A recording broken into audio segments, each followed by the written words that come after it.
ઓમ ઓમ ઓમ ઓમ ઓમ.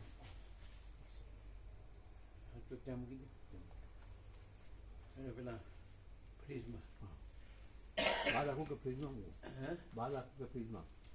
બહાર રાખો. હા, પાવડર બનાવવાનો ને. હા બહાર રાખો.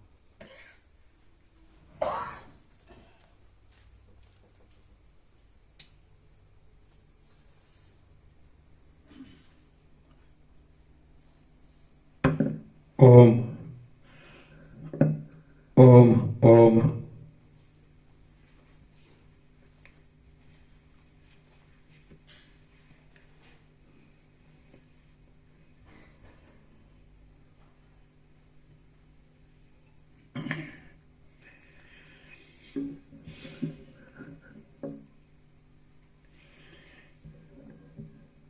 ઓમ ઓમ. परम चिदाकाश, परम ज्योति, अखंड ज्योति, महाचिदाकाश, स्वयं प्रकाश, संपूर्ण प्रकाश, पूर्ण ब्रह्म, अनंत तेजगण, अनंत चिदगण, परमाकाश, केवल अनंत शुद्ध तेजगण, परमाकाश, अखिल आत्मा, पूर्ण ब्रह्म, परमात्मा, परम चिदाकाश, परम ज्योति, अखंड ज्योति, अनंत पूर्ण परम चिदाकाश, परम शांति, स्वयं सिद्ध, स्वयं प्रकाश, स्वयं पूर्ण, स्वस्वरूप, यही सब कुछ है, इसके सिवा कुछ नहीं है। शून्यभास, अनंत कोटि, महाकल्पो है ही नहीं। महाचिदाकाश, स्वयं प्रकाश, संपूर्ण प्रकाश, महाचिदाकाश ज्योति, अनंत, अखंड, अभेद, महाचिदाकाश ज्योति, महातत्व, महासामान्य, महाचिदाकाश, स्वसंवेद्य, सहज निर्विकल्प, महाचिदाकाश, परम कैवल्य, परम शांति, परम चिदाकाश, अनंत, पूर्ण, निरपेक्ष, सत्य, अनंत, संपूर्ण, अपरिग्य, निर्भ्रांत, निरपेक्ष, वशिष्ठ राम, निर्वाण उत्तरार्ध, राउंड 40मो राउंड.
પછી બોલ્યા હતા કઈ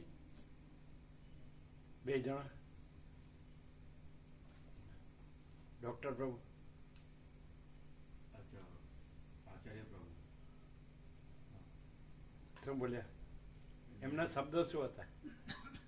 એમને શાંતિ લાગી અહીંયા અને એવું કીધું કે આ સ્વાસ્થ્ય બગડ્યું ને એટલે કે સ્વાસ્થ્ય સારું હોય ને તો કેટલો લાભ લઈ શકાય, એટલે કે આવો લાભ લેવો છે અમારે, પણ અત્યારે આ પરિસ્થિતિ આવી રહી છે છે ને કે આચાર્ય પ્રભુને તકલીફ કે જેમ જેમ રિકવર થાય ને પછી આ લાભ લેવો છે. તો માતાજી એમના જે હતા ને એ પણ કહેતા હતા. એ શું કહેતા હતા?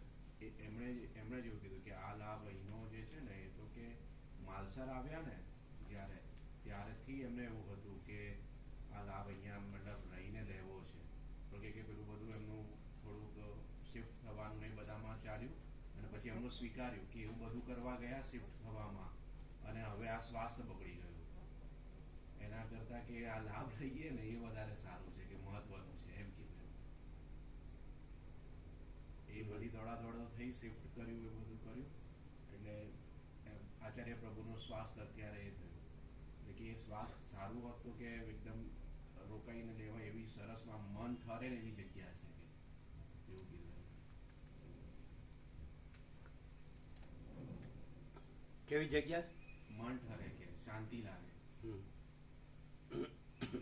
પ્રાકૃતિક. અને કાલે બી અમે યોગ શીખવવા જઈએ છીએ અત્યારે. તો કાલે એમણે એવી વાત કરી હતી કે આ બધું જે ધમાલિયું જીવન જે છે ને એના કરતા કે આવું જે શાંતિનું જેમ પહેલાના જમાનામાં કેવું ખેડૂત પ્રભુઓ બધા રહેતા હતા એકદમ કુંવારકા કુદરતમાં કે મૂળ તો એ જ શાંતિ છે કે આ બધું દોડાદોડ કરવી કોઈ કામની નથી. કે દોડાદોડ આ બધી કરીએ આપણે અર્થ ઉપાર્જન કરીએ ને ધન એકઠું કરીએ ને એ બધું કરવામાં કોઈ અર્થ એટલે પેલું કહેવાય ને હાયર સ્ટાન્ડર્ડ લિવિંગ જે કહેવાય ને એ માટે થઈને જે ખોટી દોડ કરીએ છીએ ને એમાં બધું પછી હાથમાં કશું ના આવે એવું થાય એવું કહેતા. ચલો. આદ્ય પરબ્રહ્મ સદગુરુ દેવ કી જય. ઓમ શ્રી પરમાત્મને નમઃ. સદગ્રંથોમાં શિરોમણી શ્રી યોગ વાસિષ્ઠ મહારામાયણ નિર્વાણ પ્રકરણ ઉત્તરાર્ધ સર્ગ 13મો પેજ નંબર 1181. સર્ગ 13મો ત્રશ્રેણુમાં ઇન્દ્રિય કરેલી રાજ્ય કલ્પના. આ 13મા સર્ગમાં માયાનું જે કાર્ય છે તેમાં દેશ આદિની અપેક્ષા રહેતી નથી એ કહેવાશે અને તે સંબંધમાં ઇન્દ્રે ત્રશ્રેણુની અંદર રાજ્યની કલ્પના કરી એ વાત વિસ્તારથી જણાવવામાં આવશે.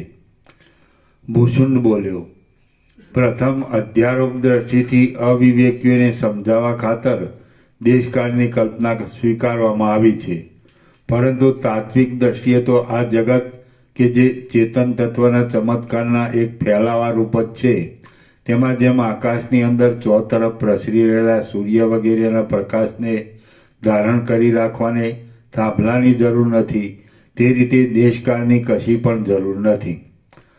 આ ત્રણ લોક ફક્ત મનના સંકલ્પ માત્ર રૂપ જ છે અને વાયુની અંદર ફેલાઈ રહેલા સુગંધના કરતા તથા સૂર્યના પ્રકાશના કરતા પણ અતિ સૂક્ષ્મ, શાંત, હલકા અને સ્વચ્છ છે. હે સુશીલ વિદ્યાધર, આ જગતરૂપ અણુ કે જે ચેતન તત્વના એક ચમત્કાર માત્ર જ છે, તેની પાસે વાયુના ફેલાઈ રહેલ સુગંધ અને ચોતરફ પ્રસરી રહેલો સૂર્યનો પ્રકાશ એ પણ બીજાઓના આંખ, નાક વગેરે દ્વારા અનુભવવામાં આવવાને લીધે મેરુના જેવા મહાસ્થૂળ લાગે છે. જેમ મનના કલ્પેલા પદાર્થ કે જે મનોમય હોવાથી મનરૂપ જ છે, તેને તે મન જ સાક્ષી ચૈતન્યની સત્તા વડે જાણે છે તથા જેને સ્વપ્ન આવેલ હોય તે જ પુરુષ તે સ્વપ્નની વાતને દેખે છે. તે રીતે આ સૃષ્ટિ કે જે દ્રષ્ટિ માત્ર જ છે, તે પણ જે પુરુષ પ્રત્યે જેવી રીતે ઉદય પામે છે તે પુરુષ જ તેવી રીતે તેને દેખે છે. આ સંબંધમાં ઇન્દ્રિય ત્રશ્રેણુમાં જેનો અનુભવ કર્યો હતો તે વિષયનો એક પુરાતન ઇતિહાસ કેટલાક વૃદ્ધો કહે છે. એક વખત કોઈ એક ઠેકાણે સબલ બ્રહ્મરૂપી એક કલ્પવૃક્ષ ઉગી નીકળ્યું. તેની યુગરૂપી એક ડાળીએ બ્રહ્માંડરૂપી ઉદુંબર જાતનું એક ફળ થયું. તે ફળ પર દેવો, દાનવો અને માનવવાદી પ્રાણીઓ રૂપે મચ્છરા ગણગણાટ કરતા હતા. જેમાં પર્વતો રૂપે ખીલા જડવામાં આવ્યા છે તેવા પાતાળલોક, પૃથ્વીલોક અને સ્વર્ગલોક નામના મજબૂત બારણાથી તેને ઢાંકી દેવામાં આવ્યું હતું. તે ફળ ચિત્તને આનંદ આપે તેવી અનેક વાસનાઓ રૂપી રસથી ભરેલું હતું. તેમાં અનેક પ્રકારના અનુભવો રૂપી સુગંધ ભરેલી હોવાથી જ ચિત્તને ખેંચે તેવું હતું. એ ફળ કલ્પતરુની વચમાં જગતની સૂક્ષ્મ સત્તાઓ રૂપી ખીચોખીચ વેલોથી વીંટાયેલું હતું. તેને અહંકાર રૂપી મોટી ડીંટડીઓ હતી. તે સાક્ષી ચૈતન્યના પ્રકાશથી તેજવાળું, મોક્ષના ખુલ્લા બારણારૂપી મુખવાળું, નદીઓ અને સમુદ્ર રૂપી રેસાઓવાળું, 5 તન્માત્રાના કોષવાળું અને આકાશમાં તરતા તારાઓના ઝાકળથી ભરેલું હતું. મહાપ્રલય સમયે તે ફળ પાકીને ગળી જાય તેવું હતું. તે અવિદ્યારૂપી કાગડી કે વિદ્યારૂપી કોયલને ખાવા લાયક હતું. તે ફળ ખરી પડ્યા પછી શાંત થનારું અને કેવળ વાસના વિનાનું બની જાય તેવું હતું.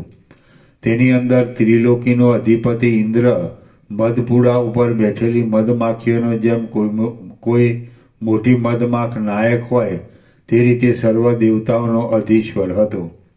આજુબાજુના વિચાર જાણનારા પુરુષોમાં શ્રેષ્ઠ એ મહાત્મા ઇન્દ્રનું અજ્ઞાનરૂપી આવરણ ગુરુના ઉપદેશથી અને પોતાના અભ્યાસના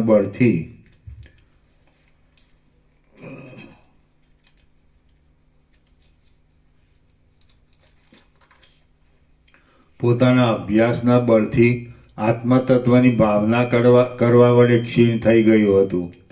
પછી કોઈ એક દિવસે નારાયણ આદિ મહાપરાક્રમી દેવો દૈત્યોના ભય વડે ક્યાંય જતા રહ્યાથી તે ઇન્દ્રિય શસ્ત્રોરૂપી જ્વાળામય અગ્નિને ધારણ કરનારા મહાજબરદસ્ત દૈત્યો સાથે પોતે એકલાએ જ યુદ્ધ કર્યું.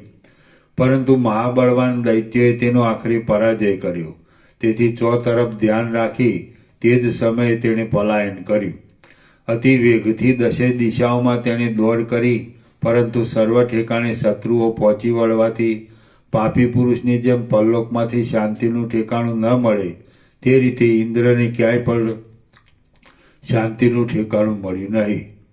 પછી દૈત્યો કે જે ઇન્દ્રના શત્રુઓ છે તેની જરાક નજરચૂક થતાં પોતાને છુપાઈ જવાની તક જોઈ ઇન્દ્રે દેહને આકારે થઈ રહેલા પોતાના સ્થૂળ આકારવાળા સંકલ્પને ભૂત સૂક્ષ્મમાં સમેટી લઈ પોતે અતિ સૂક્ષ્મ બની જઈ સૂર્યનારાયણના કિરણોના સમૂહની અંદર રહેલા કોઈ એક ત્રસરેણુમાં કોઈ એક કમળકોશમાં જેમ ભમરો સંતાઈ બેસે તેમ પ્રવેશ કર્યો. એ ત્રસરેણુની અંદર તરત તેણે આરામ લીધો અને ઘણી લાંબી મુદત ગયા પછી તેનું ચિત્ત સ્વસ્થ થયું.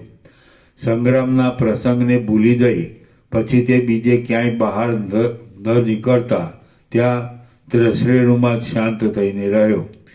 પછી એ ત્રસરેણુમાં ઇન્દ્રે એક ક્ષણ માત્રમાં જ ઘરની કલ્પના કરી તેનો અનુભવ કર્યો અને તે ઘરમાં પદ્માસનની કલ્પના કરી પોતાના લોકમાં સિંહાસન ઉપર બેસી જેમ ક્રીડા કરાય તેમ એ પદ્માસન પર ઇન્દ્ર ક્રીડા કરવા લાગ્યો. પછી તે ત્રસરેણુની અંદર પોતે સંકલ્પ વડે ગૃહસ્થ બની જતા મણિઓ, મોતીઓ અને પરવાળા આદિથી તૈયાર કરેલા કિલ્લાઓથી અને મકાનોથી શોભતું એક નગર તે ઇન્દ્રે દીઠું કે જે તેણે પોતાની કલ્પના વડે મનની અંદર જ ઊભું કર્યું હતું. ઇન્દ્રે એ નગરની અંદર રહી પછી નાના પ્રકારના પર્વતો, ગામડાં, નહેરો, શહેરો અને જંગલો વડે શોભાયમાન એવા દેશને પોતાની કલ્પના દ્વારા દીઠો. પછી પર્વતો, સમુદ્રો, પૃથ્વી, નદીઓ, રાજાઓ અને તે દેશના સીમાડાઓ સહિત જગત તેવા દ્રઢ સંકલ્પને લીધે ઇન્દ્રના જોવામાં આવ્યું કે જે પોતાના સંકલ્પને લીધે મનોમય જ હતું. ત્યારબાદ પાતાળલોક, ભૂલોક, સ્વર્ગલોક, સૂર્ય આદિ ગ્રહો અને પર્વતો સહિત ત્રણેય લોકની તેવા પ્રબળ સંકલ્પના બળથી ઇન્દ્રે કલ્પના કરી લીધી અને એ ત્રિલોકીમાં પોતે અનેક ભોગ સમૂહ વડે શોભતા ઇન્દ્રના સ્થાન ઉપર બેઠો. ત્યાં તે કુંદ નામનો એક મહાપરાક્રમી પુત્ર થયો. પછી કાળે કરીને જીવનનો અંત આવી જતા સ્તુતિ કરવા લાયક આચરણવાળો એ ઇન્દ્ર એ દેહનો ત્યાગ કરી દઈ સ્નેહથી તેલ અથવા ઘીથી રહિત થઈ ગયેલા દીવાની પેટે નિર્વાણને એટલે વિદેહ કૈવલ્યને પ્રાપ્ત થઈ ગયો. પછી કુંદ ત્રૈલોક્યનો રાજા થયો અને તે પણ પોતાના એક પુત્રને ઉત્પન્ન કરી કાળે કરી જીવનનો અંત આવી જતા પરમપદને પ્રાપ્ત થઈ ગયો. એ કુંદનો પુત્ર પણ પોતાના પિતા પ્રમાણે પોતાના પુત્રને રાજ્ય સોંપી જીવનનો અંત આવી રહેતા પરમ પવિત્ર પદને પામી ગયો. હે સુંદર વિદ્યાધર, એ રીતે તે ઇન્દ્રના હજારો પૌત્રો ચાલ્યા ગયા કે જેઓના રાજ્યમાં આજે પણ અંશક નામનો રાજા વિદ્યમાન છે.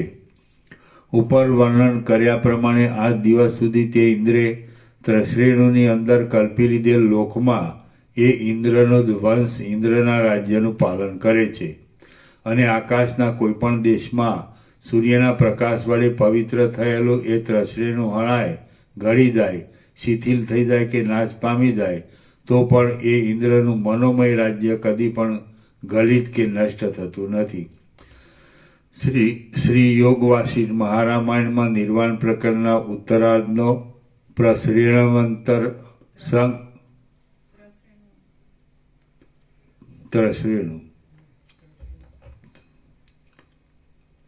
ત્રશ્રેણુંતર સંગ વર્ણન નામનો સર્ગ 13મો સમાપ્ત. સર્ગ 14મો. સબલ બ્રહ્મમાં ત્રિલોકીનું દર્શન. આ 14મા સર્ગમાં તે જ ઇન્દ્રના કુળમાં ઉત્પન્ન થયેલા કોઈ એક ઇન્દ્રને કમળનાના તંતુમાં જગતની પ્રતીતિ થશે અને બ્રહ્મ દ્રષ્ટિ થતાં પોતાની ઇન્દ્રના પણ બ્રહ્મ માત્ર પોતાની ઇન્દ્રતા પણ બ્રહ્મ માત્ર જણાશે એ કથા કહેવામાં આવશે.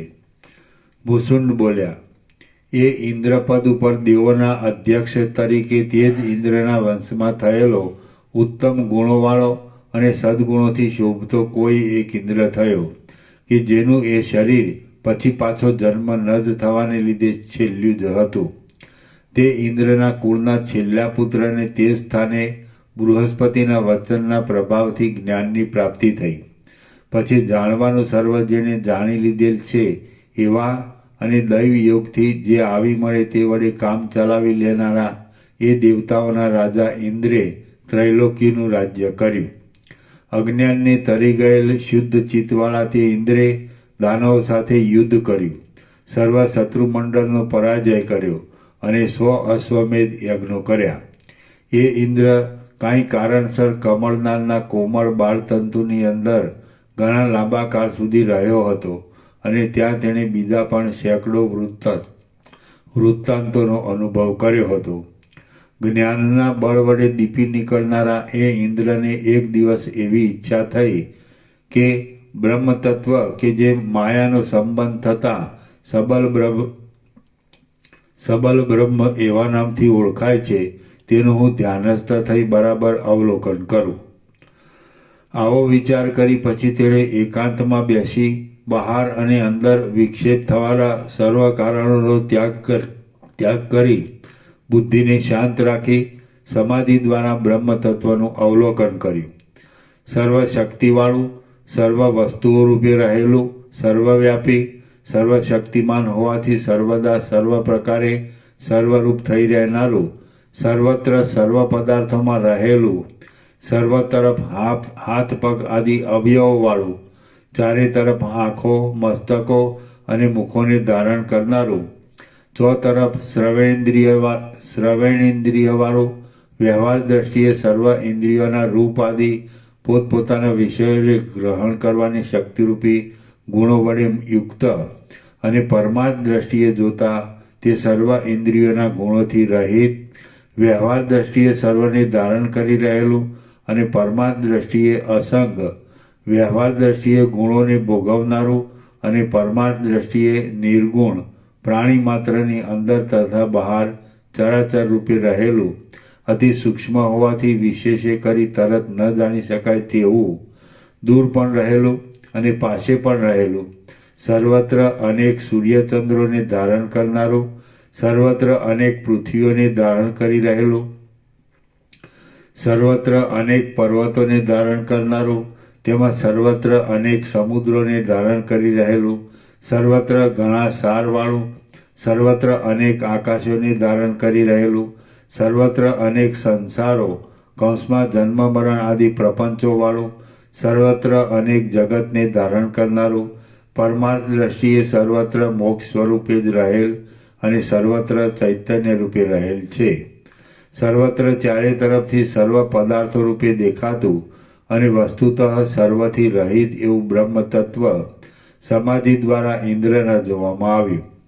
ગળામાં, કપડામાં, વડમાં, ખાડામાં, ગાડામાં, વાંદરામાં, તેજમાં, ઘરમાં, આકાશમાં, વૃક્ષમાં, પર્વતમાં, પવનમાં, જળમાં, અગ્નિમાં અને માત્ર પરમાણુના ઉપરના, નીચેના, મધ્યના વગેરે સૂક્ષ્મ ભાગમાં પણ ઇન્દ્રિય ત્રણેય લોક દીઠા કે જેઓ નાના પ્રકારના આચારો અને વિચારોવાળા તથા વિવિધ પ્રકારના આવાગમન, સ્વર્ગ નરકાદિમાં જઈ પાછું ફરીને ત્યાંથી આવવું તેવા એ વાળા હતા. જેમ મરીની અંદર તીખાશ અને આકાશની અંદર શૂન્યપણું રહેલ છે, તેમ ચૈતન્યમય આત્મા કે જે જગત પ્રકટ કરવાના કાળ રૂપે પણ છે અને જગતનો લય કરવાના કાળ રૂપે પણ રહેલ છે, તેમાં આ ત્રણેય લોક રહેલા છે. ઉપર પ્રમાણે જીવભાવથી રહિત થઈ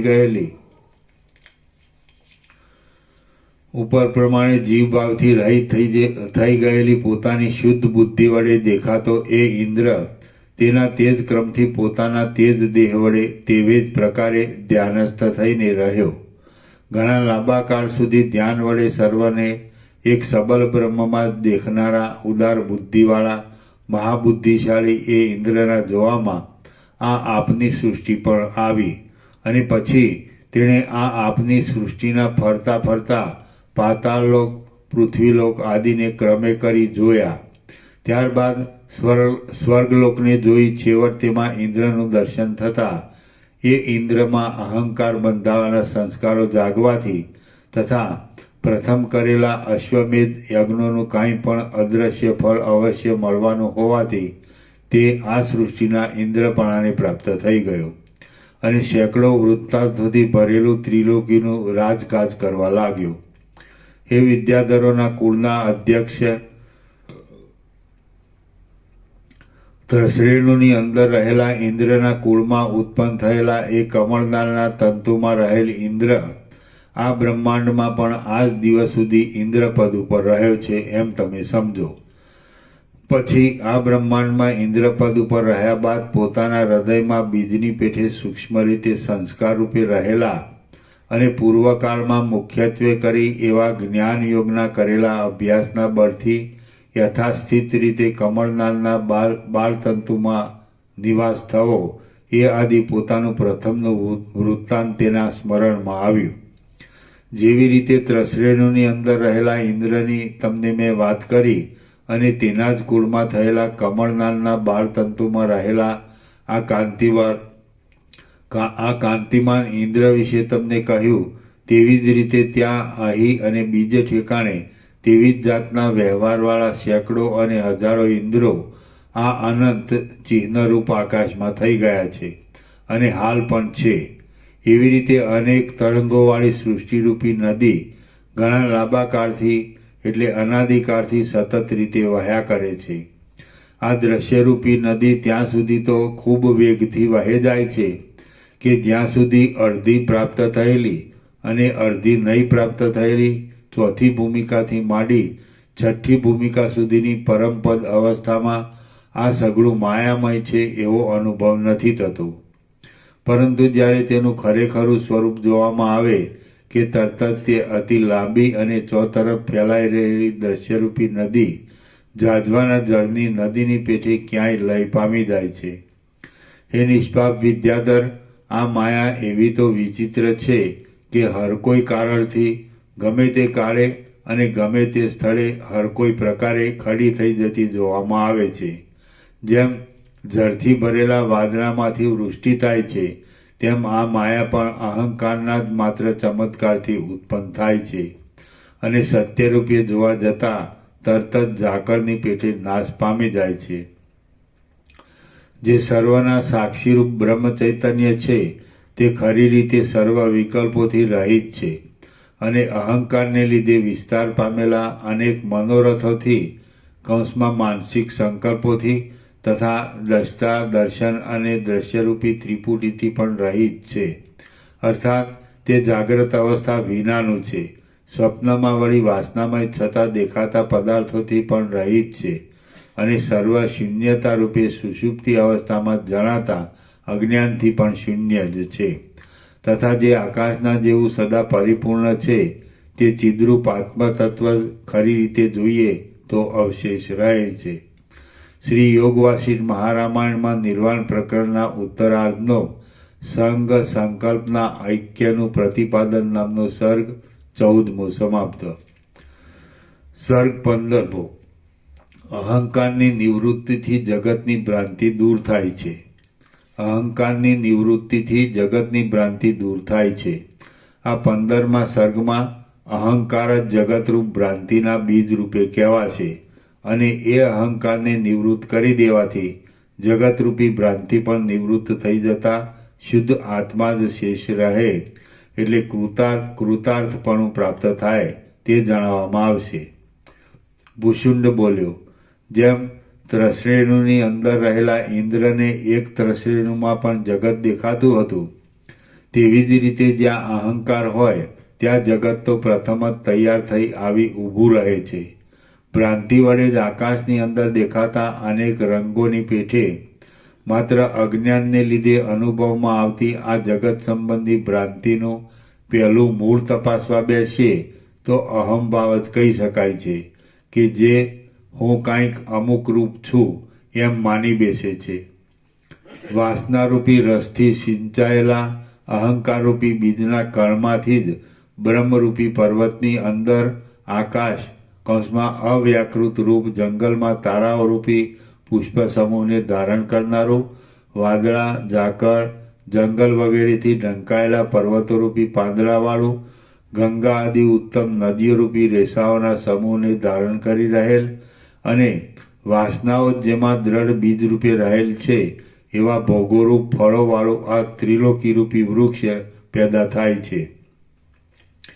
આ જગત અહંકારરૂપી જળનો ચેતન તત્વના ચમત્કાર રૂપ વિષય સંબંધી સુખોરૂપી મધુરતાવાળો, તારાઓરૂપ જળબિંદુઓની વૃષ્ટિઓને ધારણ કરી રહેલો, વાસનાઓના ફેલાવારૂપી પ્રવાહવાળો, આકાશરૂપી અનંત પેટાળવાળી મોટી ખાઈઓવાળો, આપત્તિઓ અને સંપત્તિઓરૂપી મોટી ઘુમરીઓવાળો, નાના પ્રકારના પર્વતોરૂપી તરંગોથી શોભતો, ત્રિલોકીના મનુષ્યરૂપી ચિત્રના જેવી પ્રકટ થતી રેખાઓવાળો, ચપળ સૂર્યચંદ્ર વગેરેના પ્રકાશરૂપી કિરણોને ધારણ કરનારો, બ્રહ્માંડોરૂપી અનેક પરપોટાને પ્રકટ કરનારો, પાટની પેઠે મોક્ષ દ્વારને રોકી રાખનારા, મોહરૂપી સેતુ વડે વૃદ્ધિ પામનારો, દ્રઢ રીતે બંધાઈ રહેલા પૃથ્વીલોકરૂપી સમુદ્ર પિંડના પિંડને ધારણ કરી રહેલો, અનેક જીવોરૂપી જળ કાગડાવાળો, જીવોના વિચિત્ર પ્રકારના ત્વરાથી ઊંચે નીચે અને આડાઅવળા ભ્રમણો થવાથી ઉછળવાનો અને સમી જવાનો દેખાવ આપતો તથા જરા મરણ મોહ આદિ અનેક લોઢાના ચમત્કારવાળો, ઉત્પન્ન થતા તરત ક્ષણમાત્રમાં જ નાશ થઈ જનારા અનેક દેહ આદિ બિંદુઓના સમૂહથી ખીચોખીચ ભરેલો એક જાતનો વિલાસ જ છે એમ કહી શકાય છે. જગત અહંભાવરૂપી પવનનું સ્ફુરણ જ છે એમ તમે સમજો. તેમ અહંકારરૂપી કમળના સુગંધરૂપ જ આ જગત છે એમ પણ સમજી રાખો. જેમ પવન અને તેની ગતિ જુદા નથી, તેમ જળ અને તેનો પ્રવાહ જુદા નથી, અને જેમ અગ્નિ તથા ગરમી જુદા નથી, તે રીતે અહંભાવ અને જગત એ બંને જુદા નથી. અહંકારની અંદર જગત રહેલ છે અને જગતની અંદર અહંકાર રહ્યો છે. એ બંને એકબીજામાં પરોવાયેલા છે. એકબીજામાંથી ઉત્પન્ન થવાના સ્વભાવવાળા છે અને એકબીજાને આધીન સ્થિતિવાળા છે. એટલે કે આધાર આધેય ભાવની પેઠે પરસ્પર થઈ રહેલ છે. જે રીતે ચિત્રને જળ વડે ધોઈ નંખાય તે રીતે અહમભાવ કે જે જગતના બીજરૂપ છે તેને જે પુરુષ જ્ઞાન વડે સંકલ્પનું સ્ફુરણ જ ન થવા દેતા જો ધોઈ નાખે તો તેણે જગતરૂપી મેલ ધોઈ નાખ્યો એમ સમજવું. હે વિદ્યાધરજી, તાત્વિક દ્રષ્ટિએ જોતા અહંકાર કે જે હું એવો ભાવ પેદા કરનાર છે તે છે જ નહીં અને તે વસ્તુ જ ન હોવાથી સસલાના શિંગડાની પેઠે વિના કારણે જ અજ્ઞાન વડે ઉત્પન્ન થયેલો જણાય છે. બ્રહ્મ કે જે સર્વત્ર એક રસપણે વ્યાપી રહેલ છે, અનંત છે અને સંકલ્પરૂપ બુટ્ટાઓ વિનાનું છે, તેમાં અહમભાવ પેદા થવાનું કાંઈ કારણ જ ન હોવાથી એ અહંકાર દેખાય છે છતાં પણ કોઈ દિવસ સત્ય કહી શકાતો નથી. કદાચિત કંઈ કારણ સંભવતું હોય તો પણ તે વસ્તુ જ નથી એટલે કંઈ કામનું નથી. તો પછી સૃષ્ટિ આદિમાં તો કંઈ કારણ સંભવતું જ નથી એટલે પછી બીજી શી વાત કહેવી? આવા હેતુથી વાંદડીના પુત્રની પેઠે અહમભાવ આદિ કશું પણ કોઈ જગ્યાએ થયેલું જ નથી અને તે અહમભાવ ન હોવાને લીધે જગત પણ નથી જ. આમ જગતનો અભાવ થતાં એક ચૈતન્યરૂપ આત્મા જ બાકી રહે છે કે જે પોતે જ નિર્વાણરૂપ છે. માટે જ્ઞાનનિષ્ઠપણાથી તમે જેમ તમને સુખ આવે તેમ ભલે શાંતપણે રહો. આ પ્રમાણે જગત અને અહંકાર એ બંનેનો અભાવ યુક્તિ વડે સિદ્ધ થતાં તમારા બહારના અને અંદરના વિષયો કે જે બહાર રૂપ રસ ગંધ આદિના રૂપે અને સંકલ્પ વિકલ્પ વગેરેના રૂપે દેખાય છે તે સર્વે શાંત થઈ જશે. તેમ બીજું પણ તેનાથી જુદું દુઃખ આદિ કશું રહેશે નહીં. જે નથી તે તો છે જ નહીં અને તત્વ વિચારથી બાકી જે શેષ રહે છે તે દુઃખની અડચણ આદિથી રહિત શાંત અવિનાશી બ્રહ્મરૂપ જ છે કે જે તમારું પોતાનું સ્વરૂપ છે. હવે તમે જ્ઞાનવાળા થયા છો માટે તમે બ્રહ્મને જળમૂળથી ઉખેડી નાખો. તમે બહાર અને અંદર દ્રશ્યની કલ્પનારૂપી કલંકથી રહિત છો, શુદ્ધ છો, પરમ મંગળરૂપ છો, શાંત છો, ઈશ્વરરૂપ છો અને અવિનાશી છો. અધ્યારોપ દ્રષ્ટિથી જોઈએ તો આકાશ કે જે સાવ શૂન્ય જ છે તે પણ પર્વતના જેવું અતિ મોટું તથા વિચાર વડે ખસેડી ન શકાય તેવું લાગે છે અને અપવાદ દ્રષ્ટિથી જોઈએ તો આવા બ્રહ્માંડ પણ પરમાણુરૂપ અને આકાશના જેવું શૂન્ય જ ભાસે છે. સર્ગ 15મો સમાપ્ત. સર્ગ 16મો વિદ્યાધરને સમાધિ લાભ અને નિરઅહંકારતાની પ્રશંસા. આ 16મા સર્ગમાં ભૂષુંડજીના ઉપદેશથી વિદ્યાધરને સમાધિ લાભ થયાનું કહેવાશે અને નિરઅહંકારપણાની પ્રશંસા વડે બાકીના કથાભાગનો ઉપસંહાર કરાશે. ભૂષુંડ બોલ્યો, હું ઉપર પ્રમાણે કહેતો હતો તેટલામાં સર્વ વિદ્યાધરોના નાયક તરીકે ગણાયેલો એક શ્રેષ્ઠ વિદ્યાધર સર્વ સંકલ્પોથી રહિત અને સમાધિના પરિણામવાળો થઈ ગયો. પછી મેં વારંવાર તેને જગાડ્યા છતાં પણ પરમ નિર્વાણને પ્રાપ્ત થઈ ગયાથી પાસે પડેલા દ્રશ્ય પદાર્થોમાં કે શબ્દ આદિ વિષયોમાં તેની બુદ્ધિ ખેંચાઈ નહીં. એ પ્રિય વશિષ્ઠજી, માત્ર એટલા જ મારા ઉપદેશથી જ્ઞાની થઈ એ વિદ્યાધર પરમ પદને પ્રાપ્ત થઈ ગયો. તેને માટે વિશેષ યત્ન કરવો પડ્યો નહીં. વશિષ્ઠ બોલ્યા. એના નીચે ટાંક છે. અહીં ભૂષુંડજીની સાથેના પ્રસંગને વચમાં જ રાખી વશિષ્ઠજી પ્રસંગ ઉપર આવી ગયા છે તેમ સમજી લેવું. વશિષ્ઠ બોલ્યા, હે રામચંદ્રજી, એટલા માટે જ મેં કહ્યું છે કે જો શુદ્ધ ચિત્ત હોય તો તેમાં આપેલો ઉપદેશ જળમાં જેમ તેલનું બિંદુ ચો તરફ ફેલાઈ જાય તે રીતે ચો તરફ ફેલાઈ જાય છે. તમે કે જે શુદ્ધ ચૈતન્ય રૂપ છો તેમાં વળી અંદર હું એવો જુદો અહંકારનો અંશ છે જ નહીં. માટે એ મિથ્યા અહંકારની તમે ભાવના જ ન કરો. એથી તમને પરમ શાંતિ પ્રાપ્ત થશે. મારે તમને ઉપદેશ દ્વારા એટલું જ માત્ર કહેવાનું છે, બીજું કશું કહેવાનું નથી. સર્વનો ખરો સાર પણ એ જ છે. આ જ ઉપદેશ વાણી જો અશુદ્ધ ચિત્તમાં પડે તો જેમ લીસા અને સપાટ અરીસામાં નિર્મળ મોતી ચોંટી રહેતું નથી, તે રીતે તે વાણી ચોંટતી નથી અને શુદ્ધ તથા શાંત ચિત્તમાં જરા પણ વ્યર્થ ન જતા બરાબર લાગી જાય છે. જેમ સૂર્યકાંતમણી આગિયા કાચ, જેમ સૂર્યકાંતમણીની અંદર સૂર્યના કિરણો પ્રવેશ કરી અગ્નિ ઉત્પન્ન કરે, તેમ એ ઉપદેશવાણી શુદ્ધ ચિત્તની અંદર પ્રવેશ કરી મોહરૂપી અરણ્યને બાળી નાખનારી વિચાર એવા નામની અગ્નિશિખાને પેદા કરે છે. દુઃખમય આ સંસારરૂપી ઊંચા સાલમલી વૃક્ષનો અહંકાર એ જ પ્રથમ બીજ છે અને અમુક મારું છે એવો ભાવ સંસાર વૃક્ષના થડરૂપ છે કે જે રાગદ્વેષ આદિ બીજી અનેક ડાળીઓનો ફેલાવો થવામાં કારણરૂપ થાય છે. પ્રથમ તો બીજની પેઠે હું એવો ભાવ પેદા થાય છે.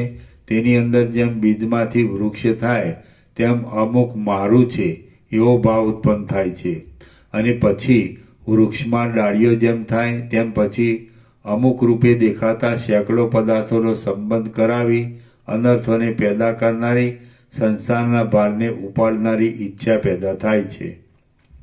હે મુનિશ્રેષ્ઠ વશિષ્ઠજી, આ પાછું ભૂષણનું વશિષ્ઠજી પ્રત્યે કહેવું છે.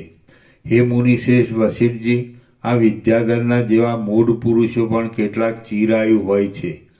તેને લીધે તત્વજ્ઞાન દીર્ઘાયુષ થવાનું કારણ છે એવો કાંઈ નિયમ જણાતો નથી. તત્વજ્ઞાન દીર્ઘાયુષ્ય થવાનું કારણ છે એવો કાંઈ નિયમ જણાતો નથી. ઘણા લાંબા કાળ સુધી અભ્યાસ કરવાથી જેઓનું ચિત્ત અંદર શુદ્ધ થઈ ગયું હોય તેઓ તો કાંઈ થોડો સહેજ સાદ ઉપદેશ આપવાથી પણ અભય આપનારા જ્ઞાનરૂપ પરમપદને પ્રાપ્ત થઈ જાય છે.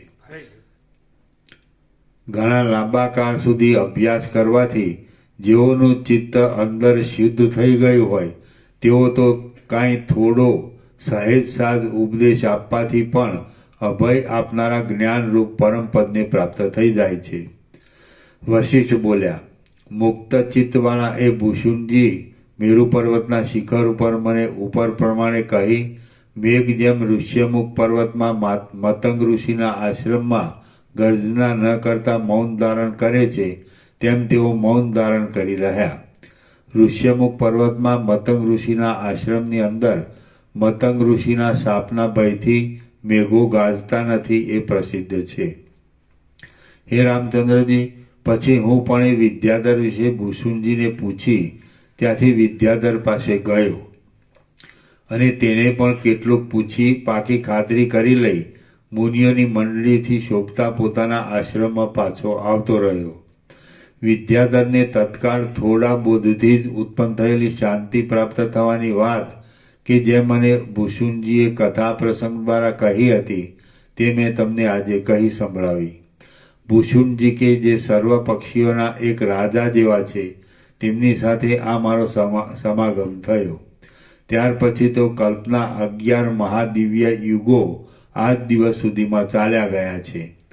શ્રી યોગ વાસિષ્ઠ મહારામાયણમાં નિર્વાણ પ્રકરણના ઉત્તરાર્ધનો વિદ્યાધર નિર્વાણ નામનો સર્ગ 16મો સમાપ્ત. સર્ગ 17મો અહંકારનો નાશ થતા સંસારનો નાશ. આ 17મા સર્ગમાં નિરઅહંકારતા રૂપ અગ્નિ વડે અહંકાર રૂપ બીજને બાળી નાખવાથી દેહ આદિ સર્વ સંસારનો જ્ઞાન વડે બાદ થઈ જતા તે સર્વમાં મિથ્યાપણા વિશે વર્ણન આવશે. વશિષ્ઠ બોલ્યા, હું એ નામની કોઈ પણ વસ્તુ ચૈતન્યથી જુદી છે જ નહીં. એ પ્રમાણે નિરઅહંકારપણાનું અવલંબન રાખવાથી સારા નરસા ફળ આપનારી અને સંસારરૂપ ફળવાળી ઈચ્છા જ અંદર શાંત થઈ જાય છે.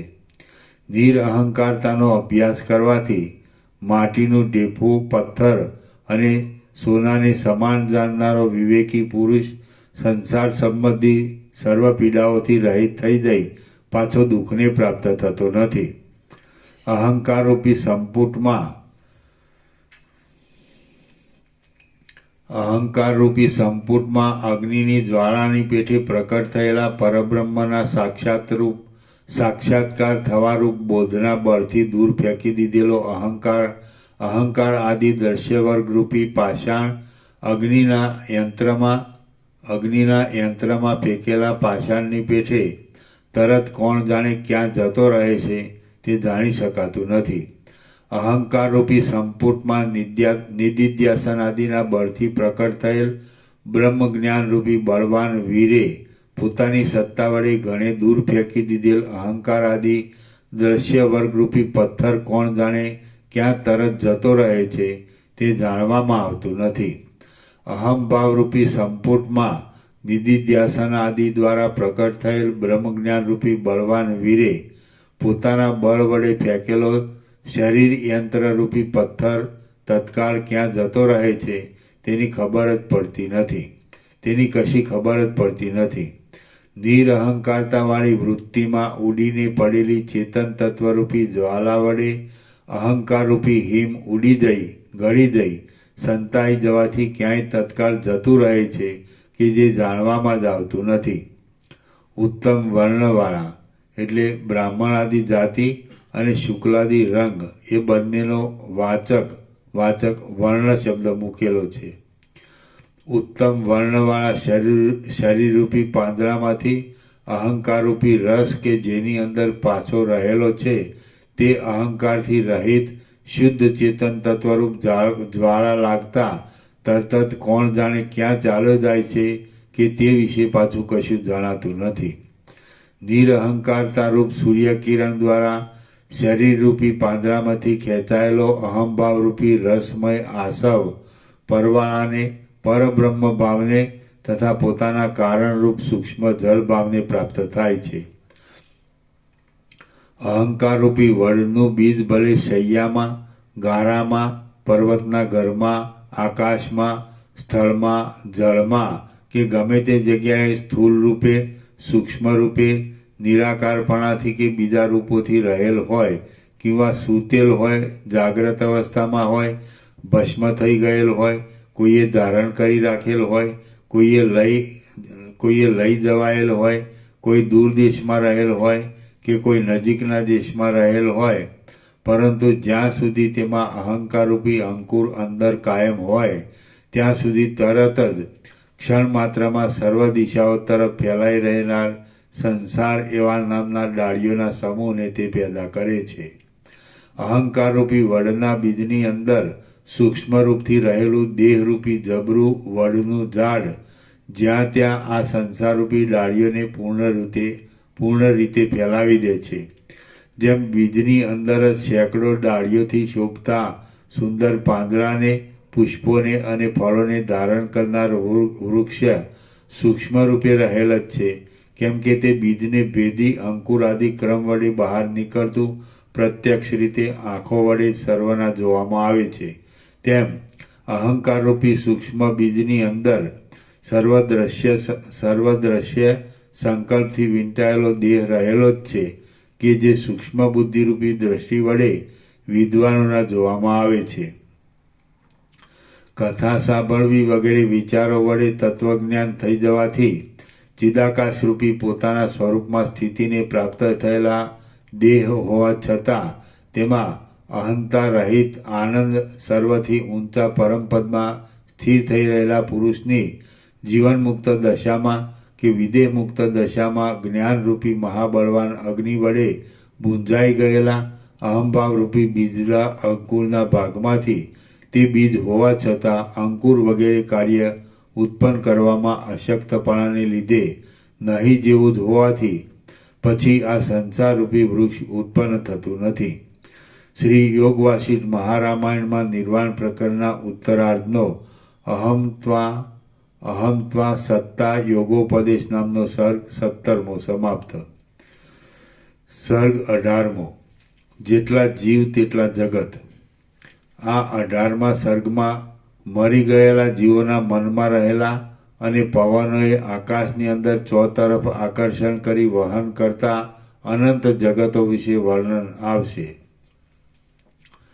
વશિષ્ઠ બોલ્યા, જો કે પામર પુરુષો મન બુદ્ધિ અહંકાર આદિ સહિત સર્વ દેહાદિનો નાશ થઈ જવો એ મરણ છે એમ માને છે ખરા, પરંતુ એવું મરણ તો થતું જ નથી. એટલે એક પ્રારબ્ધનો ક્ષય થતાં તે વિશેનો સંકલ્પ ખસી જઈ વળી બીજા પ્રારબ્ધને અનુકૂળ પોતાના સંકલ્પનું તે પ્રારબ્ધનો ક્ષય થતાં સુધી દ્રઢ થઈ બેસવું તે જ મરણ એવા નામથી કહેવાય છે. તે મરેલા જીવના સંકલ્પ વડે કલ્પાયેલ જગતની અંદર રહેલા મેરુ અને મંદરાચળ આદિ પર્વતો નદીમાં પ્રતિબિંબવાળા થયેલા પર્વતોની પેઠે મિથ્યા હોવાથી દ્રઢ રીતે નહીં રહ્યા છતાં પણ કેમ જાણે દિશાઓના પવનો વડે આપણી નજર આગળ ખેંચાતા હોય તેમ મારા જોવામાં આવે છે, અને તમે પણ તે જુઓ. કેળના કોમળ પાંદડાનો જથ્થો જેમ એકબીજામાં રહેલો હોય તેમ એકબીજાની ઉપર અને એકબીજાની અંદર જોડાઈને રહેલા સમાન પ્રારબ્ધવાળા જીવોને સરખી રીતે અનુભવમાં આવતા અને બીજાઓને વળી જુદી જુદી રીતે અનુભવમાં આવનારા અનેક સંસારો આકાશની અંદર રહેલા છે. રામ બોલ્યા, હે મુનિશ્રેષ્ઠ વશિષ્ઠજી, મેરુ મંદરાચળ આદિ કેમ જાણે આકાશની અંદર આપણી નજર આગળ પવનોથી ખેંચાતા હોય તેમ દેખાય છે ઇત્યાદિ આપે કહ્યું, પણ આ સઘળા ઉપરના આપના વાક્યના અર્થને બરાબર રીતે હું કાંઈ પણ સમજી શકતો નથી.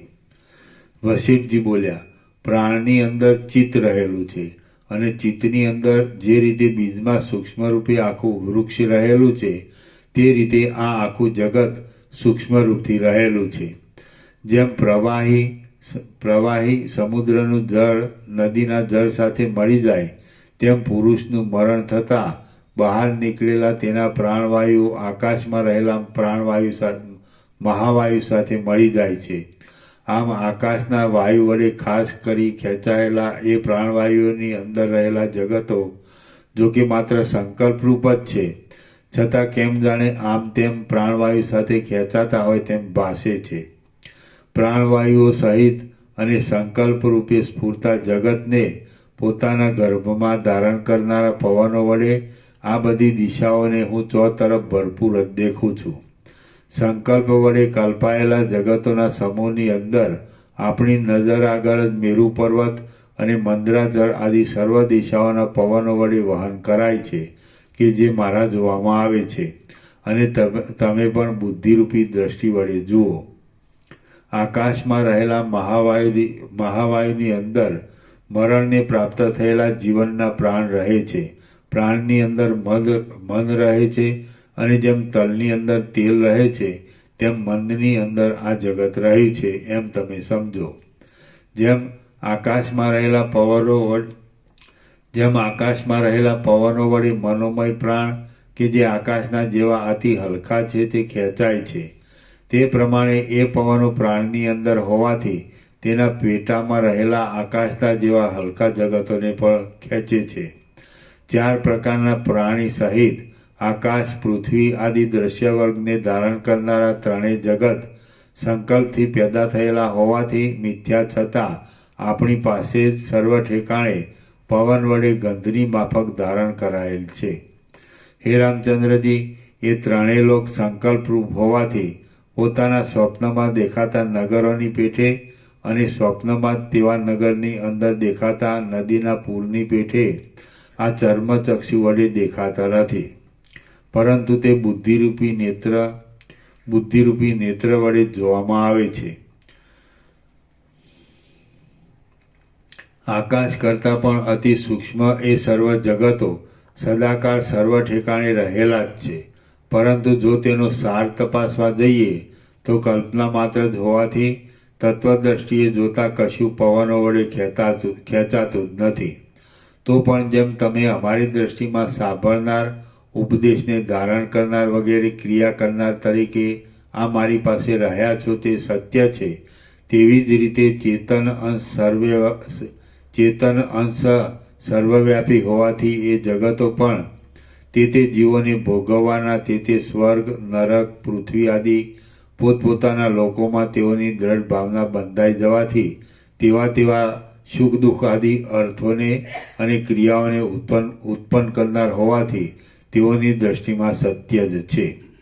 જળમાં પ્રતિબિંબવાળા થયેલા નગરોની પેઠે આપની પાસે જ પ્રાણરૂપી નદીના પ્રવાહમાં આ જગતો કે જે વાસનારૂપ હોવાથી પ્રકટ જ થયેલા નથી તે વહે જાય છે, અને તે પ્રમાણે પવનની અંદર મહાવાયુ વડે ખેંચાતા છતાં પણ ખરી રીતે જોઈએ તો ખેંચાતા નથી. હે રામચંદ્રજી, જેમ પવનો વાયુમાં રહેલા અતિ સૂક્ષ્મ સુગંધને ફેલાવે છે, તેવી જ રીતે પ્રાણવાયુની અંદર રહેલા અને આકાશના જેવા અતિ સૂક્ષ્મ જગતોને પણ તેઓ ખેંચે છે.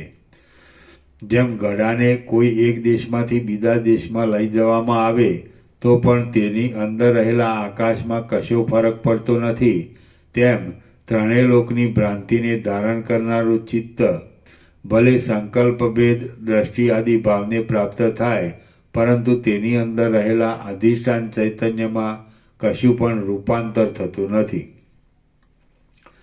જેવી રીતે મરી ગયેલા જીવોને દેખાતું તેઓનું મનોમય જગત સંકલ્પરૂપ હોવાથી મિથ્યા છે, તેમ આ તમને દેખવામાં આવતું જગત પણ સત્ય નથી, કિંતુ મિથ્યા જ છે. અને કેમ જાણે ભ્રાંતિ વડે તમને દેખવામાં આવતું હોય તેમ થઈ રહેલ છે. વાસ્તવિક રીતે વિચાર કરીએ તો એ ભ્રાંતિનો નાશ કે ઉદય એ બેમાંથી એકે નથી. એ જગતરૂપ ભ્રાંતિ પણ તત્વદર્શીએ કેવળ બ્રહ્મરૂપ જ છે. જગત તથા તે સંબંધી ભ્રાંતિ એ બંને ઉત્પન્ન થયેલ નથી, અને કદાચિત ઉત્પન્ન થયેલ હોય તથા તે પવનોએ વહન કરાતું હોય તો પણ પવનોએ કરેલું આ પૃથ્વીનું ભ્રમણ પરિવર્તન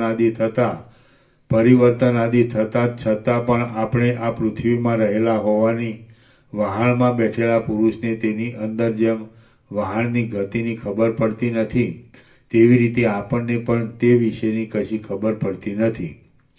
જેમ પોતાના અંગને લાગી રહેલા વહાણમાં થયા કરતું ગતિરૂપ ભ્રમણ તે વહાણની અંદર રહેલા અને વહાણની સાથે એકરૂપ થઈ ગયેલા ખીલાઓને જણાતું નથી, તેમ આપણા અંગ સાથે સંબંધ રાખનારી આ પૃથ્વીનું ભ્રમણ આપણે કે જે પૃથ્વીમાં રહેલા છીએ અને પાર્થિવ શરીરવાળા છીએ તેના લક્ષમાં આવતું નથી.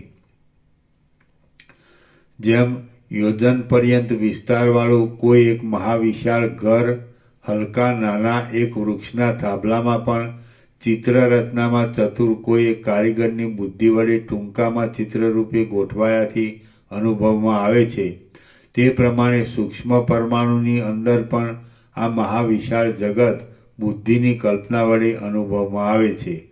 પરમાણુ આદિ પદાર્થમાં જગત આદિ મોટા પદાર્થો દેખાતા હોવાથી એ પરમાણુ જ અતિ મોટો હશે એમ શંકા લાવવાની નથી, પરંતુ મનના અજ્ઞાનનું કે હલકાઈનું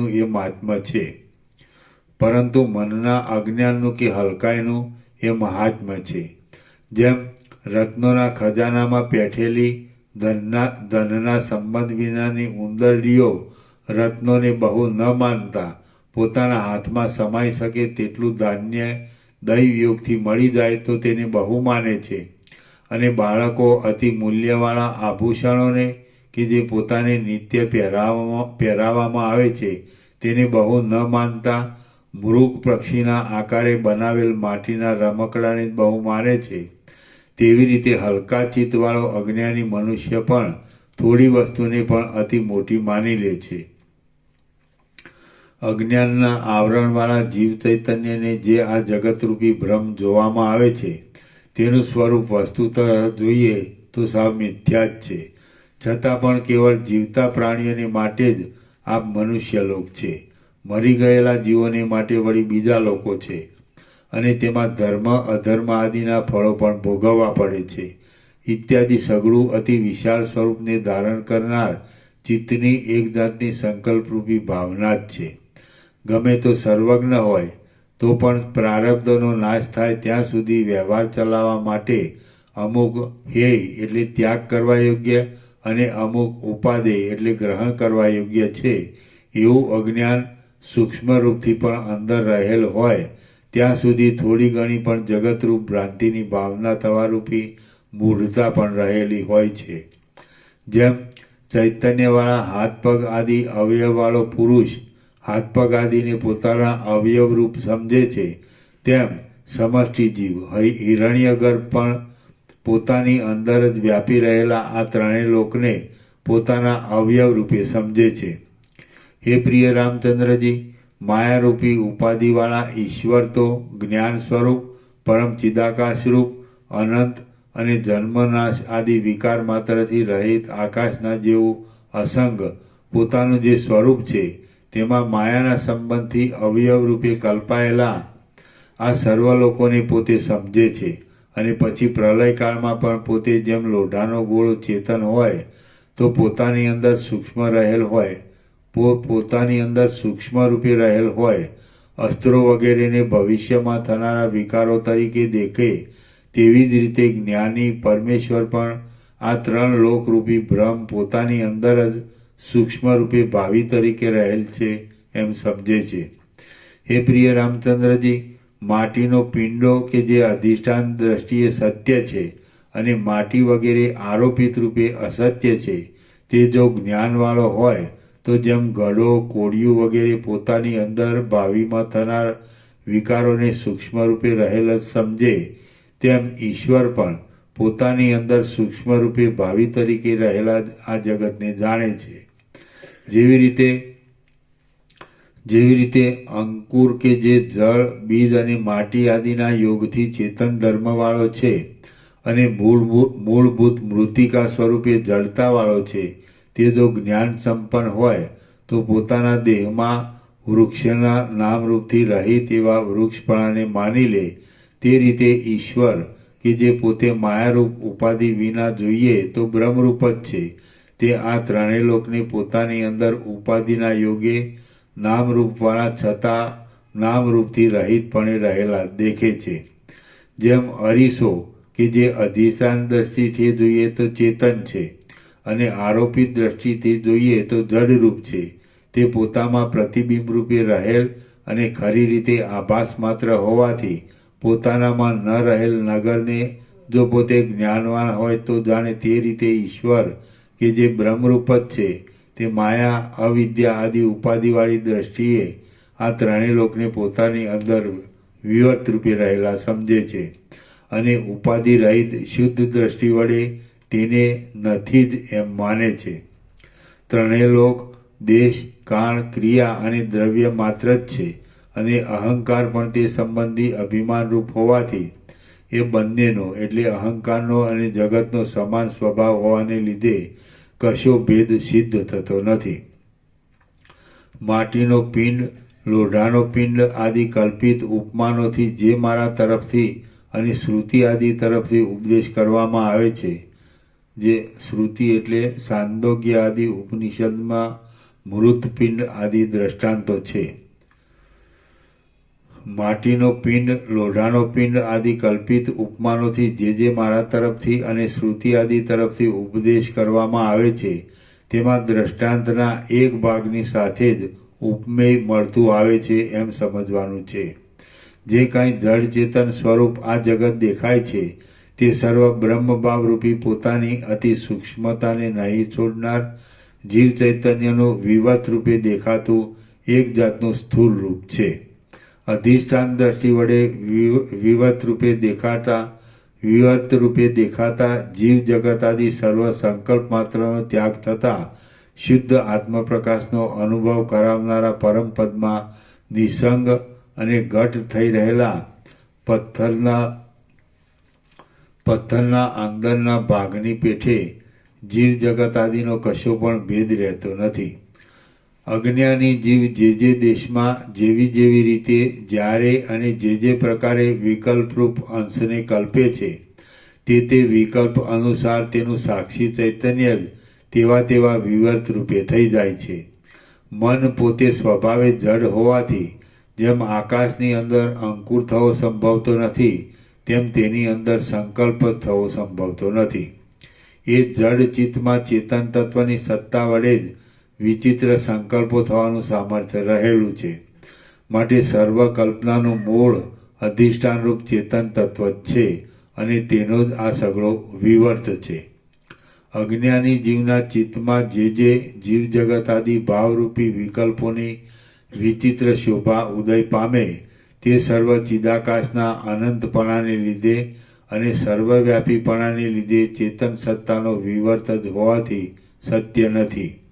જેવી રીતે અજ્ઞાની મનુષ્યની દ્રષ્ટિમાં જીવ જગત આદિ ભાવરૂપી વિકલ્પો ઉદય પામે છે, તેવી રીતે એ નિર્વિકાર શુદ્ધ તત્વનું વાસ્તવ સ્વરૂપ જાણવામાં આવી ગયા પછી તે કશું ઉદય પામેલું જણાતું નથી અને ચિદાકાશના સર્વવ્યાપીપણાથી તથા અનંતપણાથી અમુક માપેલી કલ્પનાનો તેમાં ટકાવ જ ન થઈ શકતા તે સાવ મિથ્યા જ લાગે છે. સર્વ સંકલ્પની કલ્પનાઓ મિથ્યા છતાં સત્ય જેવી ભાસે છે. આ વાત તો નાના બાળક સુધી નિર્વિવાદ જ છે. જેમ કે સ્વપ્ન આદિમાં પોતાની અંદર સત્યપણે અનુભવમાં આવેલો પદાર્થ પછી જાગી જતા કોઈને શું મળે છે કે નથી જ મળતો, પછી જાગી જતા કોઈને શું મળે છે કે શું મળે, હા, સત્ય પણ જેમ કે સ્વપ્ન આદિમાં પોતાની અંદર સત્યપણે અનુભવમાં આવેલો પદાર્થ પછી જાગી જતા કોઈને શું મળે છે કે નથી જ મળતો. જાગ્રત અને સ્વપ્ન અવસ્થામાં કે જે સંકલ્પમય છે તે અને સુષુપ્તિ અવસ્થા કે જે વાસના માત્ર જ સંસ્કાર રૂપે જેમાં શેષ રહેલી હોય એવી છે, તે તથા જીવ કે જે એ સર્વમાં ચૈતન્ય રૂપે પ્રતિબિંબવાળો થઈ રહેલો અને એ સર્વનો ભોગતા તે છે. આ ત્રણેય પદાર્થો સત્ય કુટસ્થ ચૈતન્ય પોતાના સ્વરૂપની અંદર ચિત્રની પેઠે આલેખેલા છે. આવો ચિત્રના જેવો દેખાતો આ સંસાર સાવ અસત્ય છતાં અધિષ્ઠાન સત્તાને લીધે સત્યના જેવો અનુભવમાં આવે છે. પરંતુ તે જીવ કે જે પોતે અસત્ય છે તેને જ અનુભવમાં આવવાથી અને અધિષ્ઠાન ચૈતન્ય કે જે ખરી રીતે સત્ય છે તેને તે આરોપિત સંસારની સત્તાનો સ્પર્શ જ નહીં લાગવાથી એ સંસાર મિથ્યા જ છે. અધિષ્ઠાન ચૈતન્ય એટલે જેમ સ્વપ્નમાં, ચિત્રમાં અને પ્રતિબિંબમાં દેખાતા ગોડાઓ સ્વપ્નના, ચિત્રના અને પ્રતિબિંબના સવારો કે જે અસત્ય છે તેના જે વાહનરૂપ થાય છે, બાકી સત્ય પુરુષના વાહન તરીકે તે થઈ શકતા નથી. તેમ આ અસત્ય સંસાર પણ અસત્ય જીવોને સત્ય જણાય છે, બાકી અધિષ્ઠાન ચૈતન્યને તે સાથે કશું લાગતું વળગતું નથી.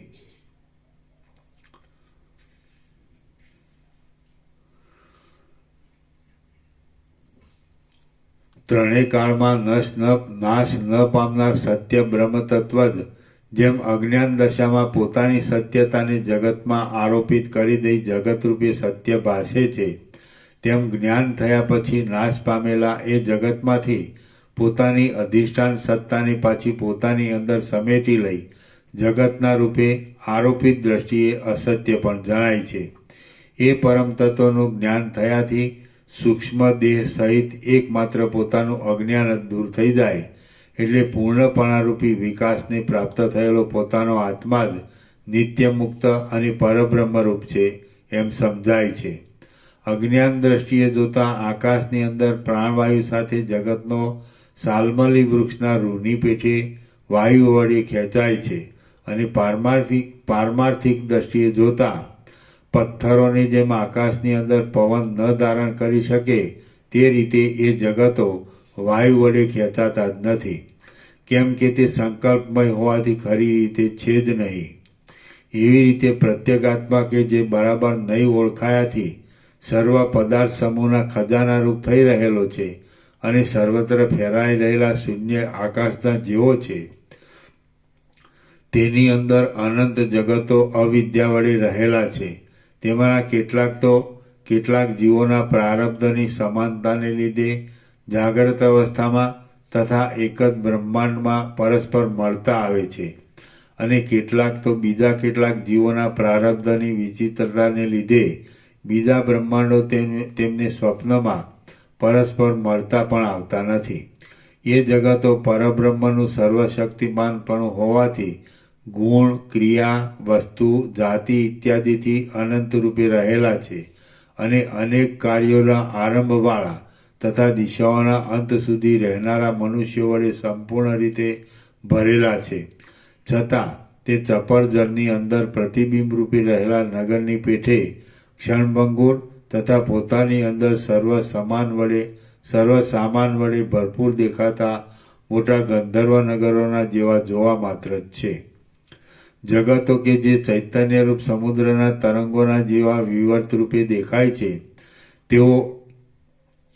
તેઓ અધિષ્ઠાન સત્તાને લીધે ટકી રહે છે, તો પણ ભાવ વિકારોવાળા હોવાથી ક્ષણભંગુર છે અને જાગ્રત અવસ્થામાં ઇન્દ્રિયોના ધર્મો થવાથી ઇન્દ્રિયોવાળા ભાસે છે. પરંતુ તત્વદ્રષ્ટિએ જોતા કશી મનુષ્ય આદિ વ્યક્તિ જ તેમાં ન હોવાથી તે સર્વથી રહિત છે તથા આત્મજ્યોતિ વડે જોકે તેઓ પ્રકાશવાળા છે તો પણ ચારે બાજુ અવિદ્યારૂપ અંધકાર વડે તેઓ વીંટાઈ રહેલા છે. જેમ નદીના જળો જુદા જુદા નદીરૂપી પાત્રોમાં રહ્યા છતાં પણ સમુદ્રમાં ભેગા થઈ જાય છે, તેમ એ જગતો જુદા જુદા રહ્યા છતાં પણ અધિષ્ઠાન ચૈતન્ય રૂપે એકબીજાને મળતા આવે છે. અને જેમ આકાશની અંદર ભેગા જ ઉદય પામેલા તારાઓના તેજ એકબીજાની અંદર પરસ્પર મિશ્ર થઈ ગયા છતાં જુદા છે, તે પ્રમાણે એ જગતો પણ અધિષ્ઠાન દ્રષ્ટિએ એકબીજાને મળતા આવતા હોવા છતાં પણ આરોપિત દ્રષ્ટિએ ભિન્ન રૂપ થઈને રહ્યા છે. શ્રી યોગ વાસિષ્ઠ મહારામાયણમાં નિર્વાણ પ્રકરણના ઉત્તરાર્ધનો જગત જાલ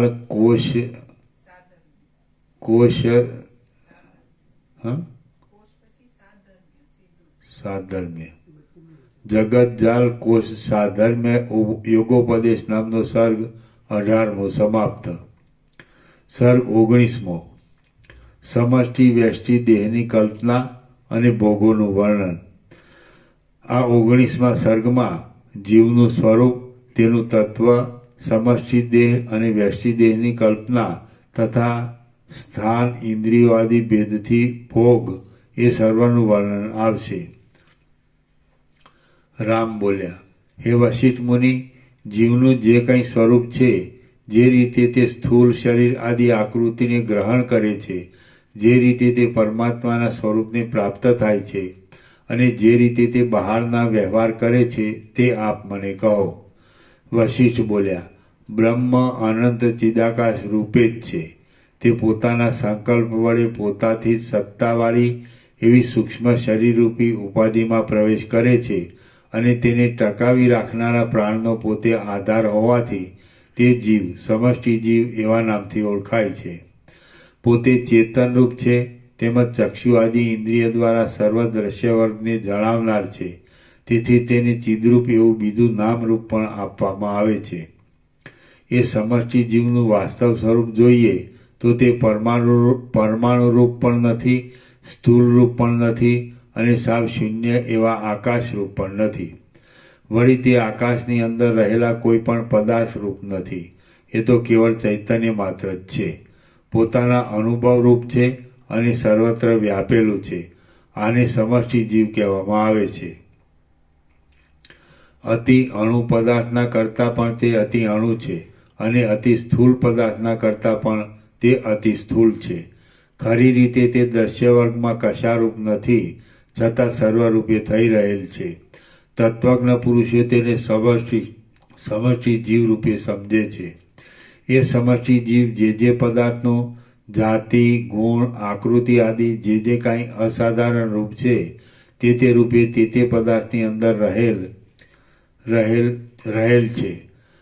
વારંવાર તેનો તે પદાર્થ જોવામાં આવતા છતાં તેની તે જ આકૃતિ આદિનું ભાન એટલે પ્રતીતિ થવાથી કેમ જાણે પોતે તે રૂપે થઈ ગયેલ હોય તેવી રીતે તે ભાસે છે એમ તમે સમજો. હે રામચંદ્રજી, એ સમષ્ટિ જીવ પોતાના સત્ય સંકલ્પનાને લીધે જ્યાં જ્યાં જેવી કલ્પના કરે છે ત્યાં ત્યાં તેવી જ રીતે થઈ જાય છે અને સર્વના અનુભવમાં આવે છે. જેમ પવનમાં ચલન શક્તિ રહેલી છે તેમ સમષ્ટિ જીવમાં આ વિચિત્ર ચેતનાત્મક સૃષ્ટિ રહેલી છે. એ સૃષ્ટિ માત્ર પોતાના અનુભવથી સિદ્ધ અને સ્વાભાવિક છે. હવે બાળકને હાવની બીક બતાવતા તેને તે વાતોના સંસ્કાર લાગી જાય છે, પરંતુ સમષ્ટિ જીવની આ કથા તેવી ઉપદેશ સાધ્ય નથી. તે તો સ્વયં સિદ્ધ છે. આથી અમે તેનો ઉપદેશ કરતા નથી. પવન ચલન શક્તિથી રહિત થઈ જાય તો તે પોતે પોતાના શુદ્ધ સ્વરૂપમાં જ રહે છે અને ચલન શક્તિ તેના સ્વરૂપમાં કલ્પાયેલી છે એમ સમજાય છે. તે જ પ્રમાણે જીવ પણ બહારના અને અંદરના પદાર્થો સંબંધી સંકલ્પ માત્રથી રહિત જ થઈ જાય છે તો તે પોતે પોતાના શુદ્ધ સ્વરૂપમાં રહી બ્રહ્મભાવરૂપી પરમ ગતિને પ્રાપ્ત થાય છે અને જીવભાવ તો તેમાં કલ્પાયેલો જ છે એમ સમજાય છે. સમષ્ટિ જીવ બ્રહ્મ તત્વમાં એક રસ રૂપે રહેલ છે. તે પોતામાં સમષ્ટિ અહંકારને કલ્પી લે છે અને પોતાના સર્વશક્તિમાનપણાથી દેશ, કાળ, ક્રિયા તથા દ્રવ્ય સંબંધી વિવિધ પ્રકારની શક્તિઓ પ્રકટ કરે છે. આ રીતે તે સર્વજ્ઞ અને સર્વશક્તિમાન એવા રુદ્ર નામથી ઓળખાય છે. પછી એ સમષ્ટિ જીવ દેશ, કાળ, ક્રિયા અને દ્રવ્યોના સૂક્ષ્મ સંસ્કાર રૂપે કંઈક પ્રકટ થવાથી, પ્રતીતિમાં આવેલા સ્થૂળપણાથી, સારી રીતે પ્રકટ ન થયાથી, અસ્ફુટપણે રહેલા અસત્ય છતાં સત્યની પેઠે ઘણા વિસ્તારવાળી અને ખરી રીતે પરબ્રહ્મ સ્વરૂપવાળા છતાં મિથ્યા આકારને ધારણ કરી રહેલા સમષ્ટિ ચિત્તને પોતાની અંદર કલ્પી લે છે. તે વિષ્ણુ નામથી કહેવાય છે. પછી એ સમષ્ટિ ચિત્ત વડે મનરૂપી સમષ્ટિના અભિમાની દેવ ચંદ્રમાની અંદર પોતાના સાક્ષી સ્વરૂપને અમૃત કળા રૂપે રહેલ દેખે છે. અર્થાત મનરૂપી સમષ્ટિનું અભિમાનીપણું ધારણ કરે છે અને જેમ સ્વપ્નમાં કોઈ મનુષ્ય પોતાના મરણનો મિથ્યા રીતે અનુભવ કરે છે તેમ તે પોતાની અંદર મિથ્યા રૂપે તેને અનુભવે છે. સ્વપ્નની અંદર કોઈ મનુષ્ય પોતે સિંહ આદિ રૂપે બની જઈ પોતાના હાથ પગ આદિ અવયવોને કેમ જાણે બીજી તરહને થઈ ગયેલા હોય તેમ માને છે. તે જ પ્રમાણે સર્વના મૂળ રૂપ એ પરમ તત્વ પણ પોતાના સ્વરૂપને સમષ્ટિ ચિત્ત રૂપે સમજે છે. પછી તેને મનરૂપી સમષ્ટિમાં અભિમાન થાય છે.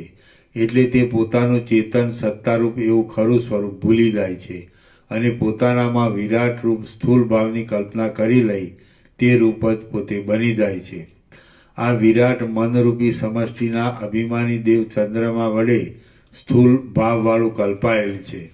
આમ પંચીકરણથી વિરાટ રૂપ થઈ જઈ તે પોતાનામાં સ્થૂળ ભાવની ભાવના વડે વિસ્તાર પામે છે. હવે પોતાનો આત્મા કે જે મનના સમષ્ટિ રૂપ છે અને જે ચંદ્ર દેવતા વડે નિયમિત હોવાથી ચંદ્રરૂપ પણ કહેવાય છે, તે કેમ જાણે ચંદ્રબિંબ પ્રવાહી થઈ ગયું હોય તેમ દેખે છે. અર્થાત તે બુદ્ધિ સમષ્ટિનું અભિમાન ધારણ કરી લે છે અને તેને બ્રહ્મા કહેવામાં આવે છે. આમ તે વિરાટ દેહના ભોગને માટે તેને આત્મા મનરૂપી સમષ્ટિના અભિમાની ચંદ્રબિંબ રૂપ થઈ રહેલ છે અને તેની અંદર સૂર્ય, દિશા, જળ, વાયુ અને પૃથ્વી એમ પાંચેય ઇન્દ્રિયો રૂપી અવયવોને કાકતાલી અને પેટે ભિન્ન ભિન્ન રૂપે ઉદય પામેલા તે અનુભવે છે. 5 ઇન્દ્રિયોના જુદા જુદા 5 અવયવો તેના અનુભવમાં આવ્યા પછી તે તેના જુદા જુદા સ્થાન રૂપે થઈ રહેલા ભોગના દ્વારોને અનુભવે છે. એ સૂર્ય આદિ 5 અવયવવાળા વિરાટ પુરુષ 5 સૂર્ય આદિ ઇન્દ્રિયોના સ્થાનરૂપ અવયવ વડે 5 વિષયોનો અનુભવ કરતા વિશેષતાએ શોભે છે. એ વિરાટ પુરુષ મનના અનંત વિકલ્પોને લીધે અનંત આકારોવાળો થઈને રહે છે. તેના એ કાર્યો મિથ્યા છે. તેથી પોતાના કારણમાં તે અસ્ફુટપણે રહેલો છે. વસ્તુતઃ અધિષ્ઠાન સત્તા સિવાય તેનું બીજું અધિષ્ઠાન નથી. તેથી તે નિર્વિકાર છે. પરમાત્માથી એ વિરાટ મનોમય રૂપે ઉદય પામેલ છે. વસ્તુતઃ તે આકાશના જેવો સ્વચ્છ, નિર્વિકાર, શાંત, નિત્ય, આનંદરૂપ અને પ્રકાશમય છે. તે પોતે 5 ભૂતવાળો નથી, છતાં કેમ જાણે પંચભૂત રૂપે થઈ રહેલ હોય તેમ જણાય છે. અર્થાત તે મનોમય હોય છતાં પણ સ્વતઃ સિદ્ધ જ્ઞાન, ઐશ્વર્ય અને સર્વશક્તિમાનપણું વગેરેથી સંપન્ન છે. તેથી તે જીવભાવ, ઈશ્વરભાવ આદિને કેમ જાણે પ્રાપ્ત થઈ ગયેલ હોય તેવી રીતે દેખાય છે. એ વિરાટ રૂપ પરમેશ્વર સર્વ પુરુષોની સમષ્ટિ રૂપે એક જ પુરુષ છે. એ પોતે પોતાની જ મેળે ઉદય પામે છે, પોતાની મેળે જ લય પામી જાય છે, પોતાની મેળે જ સર્વત્ર પ્રસરી રહે છે અને પોતાની મેળે જ પાછો સંકોચને પ્રાપ્ત થાય છે. એ વિરાટ પુરુષ પોતાના સંકલ્પ વડે ઉત્પન્ન કરેલ અનેક કલ્પો વડે કે એક ક્ષણ માત્રમાં જ પોતાની ઈચ્છાથી વારંવાર ઉદય પામે છે. આમ વારંવાર ઉદય પામ્યા પછી તે અનેક કલ્પો વડે કે ક્ષણ માત્રમાં જ પોતાની ઈચ્છા અનુસાર લય પણ પામી જાય છે. મનોમય રૂપને ધારણ કરનાર એ વિરાટ સર્વના ઉપાદાન કારણ રૂપ થઈ ઈશ્વરનો એક જાતનો સ્થૂળ દેહ છે. વ્યષ્ટિ ભાવે રહેલ સર્વ જીવોનું લિંગ શરીર રૂપે જે પૂર્યષ્ટક કહેવાય છે તથા જેના વડે પરલોકમાં જવાય છે તે રૂપ પણ તે થઈ રહેલ છે. તે કીડી આદિ સૂક્ષ્મ દેહમાં સૂક્ષ્મ રૂપે રહેલ છે અને હાથી આદિ સ્થૂળ દેહમાં સ્થૂળ રૂપે થઈ રહેલ છે. જો કે તે સ્ફૂર્ત રીતે જોવામાં આવે છે છતાં તે ખરી રીતે ચિદાકાશ રૂપ જ છે, અવ્યક્ત છે અને અનંત છે. તે સર્વની બહાર અને અંદર સર્વ ઠેકાણે રહેલ છે. પારમાર્થિક દ્રષ્ટિએ જોઈએ તો તે કશારૂપ નથી અને વ્યવહારિક દ્રષ્ટિએ જોતા તે કંઈક મર્યાદિત રૂપે દેખાય છે.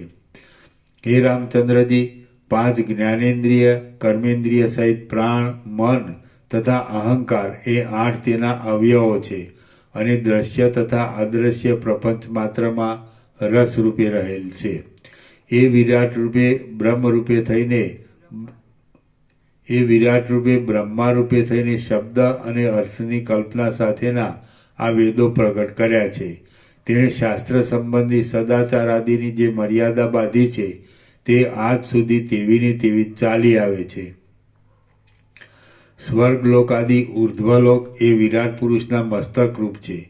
પૃથ્વી આદિ નીચેના લોક તેના પગના તળિયા રૂપ છે. એ બંનેની વચમાં રહેલ આકાશ, પોલાણ એ વિરાટના જઠર રૂપ છે અને આ બ્રહ્માંડ રૂપ મંડપ તેનું શરીર છે. બીજા અનંત લોકો તેના પડખાના અવયવ રૂપ છે. જળ તેના રુધિર રૂપ છે. પર્વતો તેની માંસપેશી રૂપ છે. નદીઓ તેની નિરંતર વહેનારી નાડીઓ રૂપ છે અને સમુદ્રો એ વિરાટ પુરુષના રુધિરને ધારણ કરનારી પેશીઓ રૂપ છે. દ્વીપો એ તેના આંતરડાના ગુંજળા રૂપ છે. અતિ વિસ્તારવાળી દિશાઓ તેના બાહુરૂપ છે અને તારાઓ તેના રૂવાટાળા સમૂહ રૂપ છે. આવહ પ્રવહ આદિ 49 વાયુઓ એ વિરાટના પ્રાણવાયુઓ રૂપ છે. સૂર્યમંડળ તેનું તીક્ષ્ણ નેત્ર છે અને વડવાનર તેના પિત્તરૂપ છે. ચંદ્રમંડળ એ વિરાટના જીવરૂપ છે, વીર્યરૂપ છે, ચરબીરૂપ છે, બળરૂપ છે અને સંકલ્પના મોટા કેશ જેવા મનરૂપ છે. પરમ મોક્ષરૂપ પરબ્રહ્મ એ વિરાટના ખરા સારરૂપ પરમ તત્વ છે. ચંદ્રમંડળ શરીરરૂપી વૃક્ષનું મૂળ છે, કર્મરૂપી વૃક્ષનું બીજ છે. સર્વ વિવિધ પ્રકારના ભાવો થવાની જન્મભૂમિરૂપ અને અન્ન આદિ દ્વારા પોષણ આપવાથી આનંદના કારણરૂપ પણ છે. ચંદ્રમંડળ જ અન્ન આદિ દ્વારા સમષ્ટિ સર્વ પ્રાણીને ધારણ કરનાર હોવાથી વિરાટ શરીરમાં જીવરૂપ છે અને અન્નમય એવા વ્યષ્ટિ પ્રત્યેક શરીરના બીજરૂપ છે. તે પ્રાણની સત્તા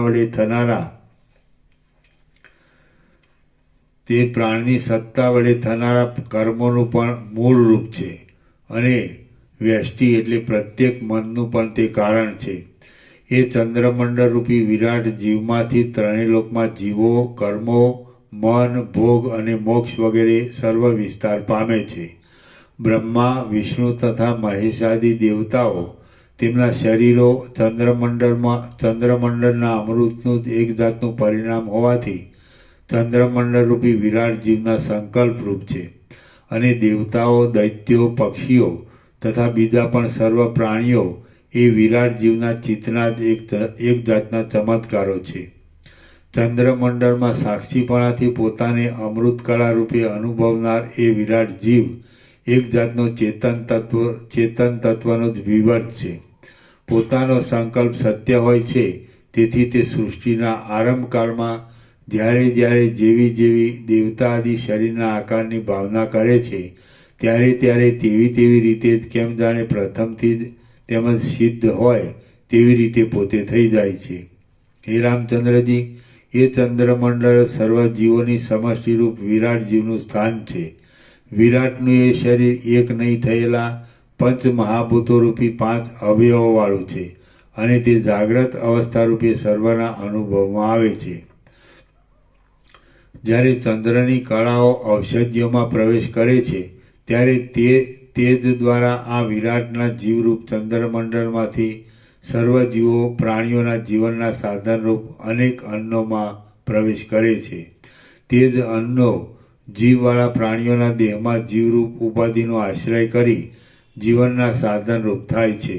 પછી એ જીવો સૂક્ષ્મ ભાવ વડે મનરૂપ થઈ જઈ ચેષ્ટા કરે છે તથા કર્મ અને જન્મમાં કારણરૂપ થાય છે.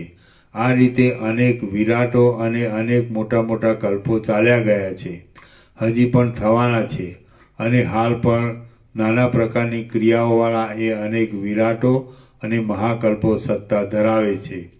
બ્રહ્મથી અભેદભાવે રહેલ અને અનંત વ્યષ્ટિ તથા અનંત સમષ્ટિના દેહોના સંબંધવાળી અધિષ્ઠાન સત્તા વડે જ તેના વિવર્ત રૂપે થઈ રહેલ એ વિરાટ પુરુષના ઉપર જણાવ્યા પ્રમાણે સર્વ દેશમાં અને સર્વકાળમાં માયાના સંબંધથી સબલમાં રહે છે.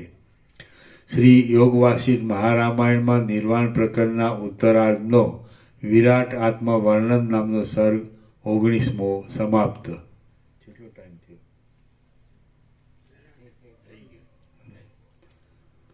થઈ ગયો સર પૂરો? હા પ્રભુ, પૂરો થઈ ગયો? હા. હા તો બસ. ઓમ ઓમ ઓમ. કેટલામો પાનો નંબર? 1196, 1196.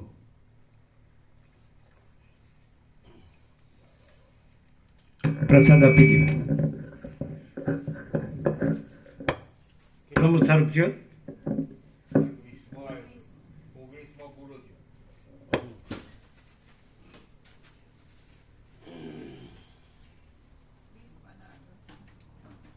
બરાબર.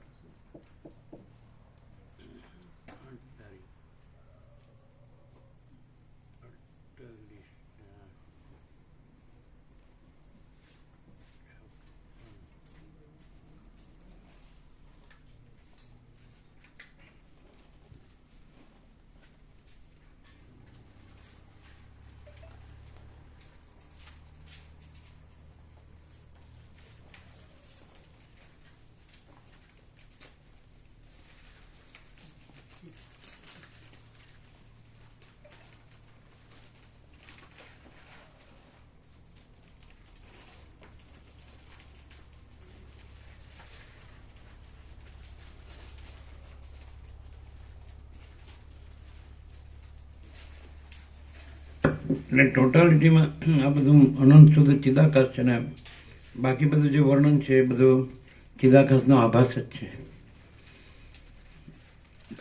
આભાસ માત્ર એટલે કાંઈ નહીં. જેમ બિંબ અને પ્રતિબિંબ, બિંબ છે અને પ્રતિબિંબ નથી, પ્રતિભાસ. એટલે આ બધું જે આખું જે અનંત શુદ્ધ ચિદાકાશ છે અને આ જે દેખાય છે દ્રશ્ય એ બધું ચિદાકાશનો આભાસ, પણ આભાસ નથી અને ચિદાકાશ છે. એટલે તત્વબોધથી ચિદાકાશ બોધ થાય એટલે ચિદાકાશ જ છે અને આભાસ નથી અને સહજ પરમ શાંતિ છે.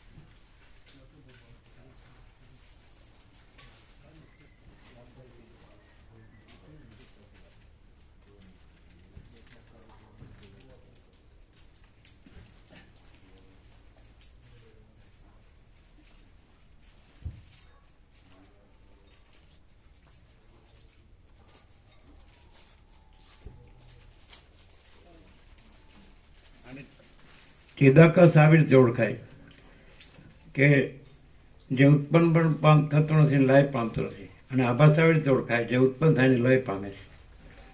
જેમ મહાસાગર છે એ અખંડ છે અને મોજા ઉત્પન્ન થાય ને લય પામે છે, એટલે આભાસ ઉત્પન્ન થાય ને લય પામે છે, અને ચિદાકાશ છે એ અખંડ. બરાબર,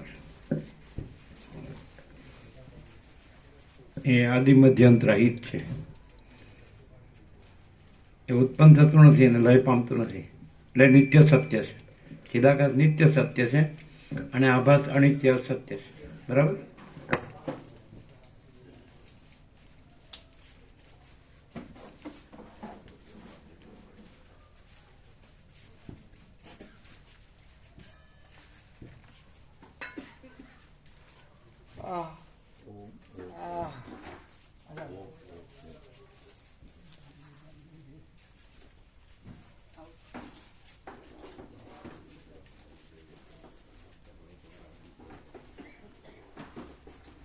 એને ક્લિયર.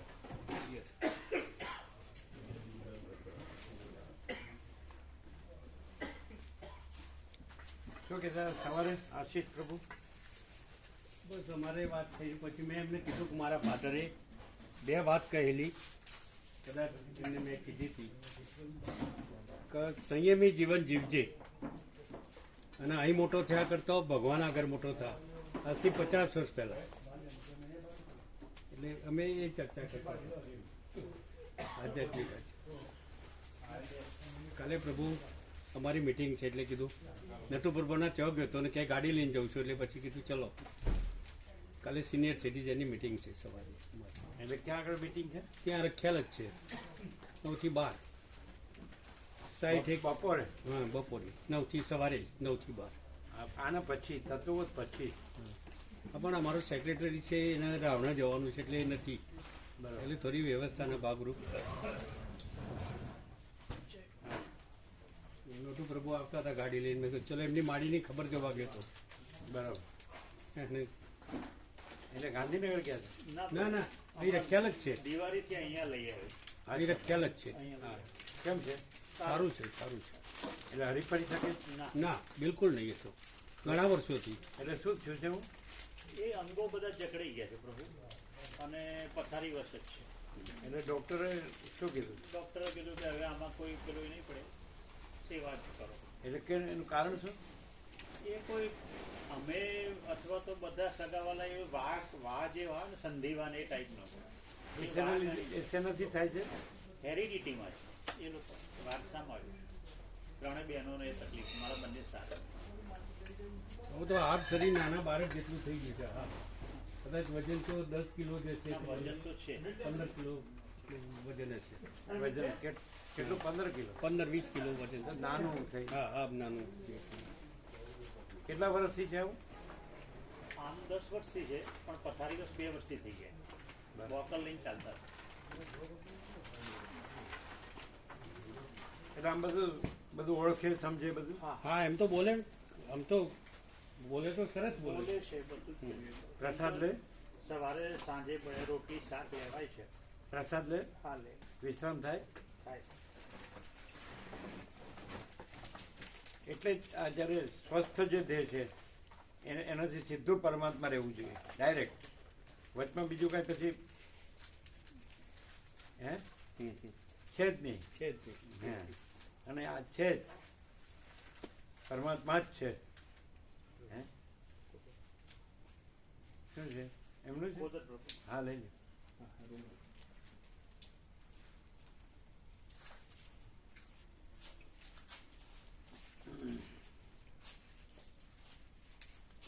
प्रसाद दिया ना सबको?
આ લઈ લેજો હો બધું. હા લઈ લે. તમે જે પ્રભુ રોકાવાના કે જવાના? જવાનું અત્યારે જવાનું? કાલ બંધ નથી? ના ચાલુ છે ચાલુ ચાલુ